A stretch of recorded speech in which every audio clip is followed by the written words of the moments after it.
కన్యా రాశి వచ్చేటప్పటికి ఉత్తర 2, 3, 4 పాదాలు హస్త నక్షత్రం, తర్వాత చిత్త 1, 2 పాదాలు కూడా కన్యా రాశి కిందకొస్తాయి. ఈ కన్యా రాశిలో ఈ వారం ఉద్యోగస్తులు ఎవరైతే ఉన్నారో వారికి ప్రమోషన్లు వచ్చే సూచనలు కనిపిస్తున్నాయి. అలాగే వీరు ఎవరైతే ఉన్నారో ఈ రాశి వారందరికీ కూడా ఇంట్లో శుభకార్యాలు జరిగే సూచనలు కనిపిస్తున్నాయి. అలాగే ఏదైతే వాళ్ళు తలపెట్టిన కార్యక్రమాలు ఉన్నాయో ఆ కార్యక్రమాలన్నీ, ఆ పనులన్నీ కూడా విజయం సాధించే అవకాశం ఈ రాశి వారికి ఉంది. అలాగే ఈ రాశి వారు వ్యాపారస్తులు ఎవరైతే ఉన్నారో వారు కొత్త పెట్టుబడులు పెట్టడం వల్ల ఆశించినటువంటి ఫలితాలు వచ్చే అవకాశం కనిపిస్తుంది భవిష్యత్తులో.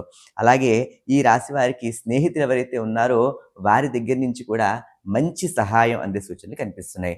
అలాగే కోర్టు వ్యవహారాలు ఎవరైతే ఉన్నాయో ఆ కోర్టు వ్యవహారాలు కూడా ఓ కొలిక్కి వచ్చే సూచనలు, అంటే ఫైనల్ హియరింగ్ అనేది ఈ వారం వీరు వినే సూచనలు కనిపిస్తున్నాయి. అలాగే విద్యార్థులు ఎవరైతే ఉన్నారో ఆశించినటువంటి కాలేజీల్లో వీళ్ళకి పై చదువులకి సీట్లు వచ్చే సూచనలు కనిపిస్తున్నాయి.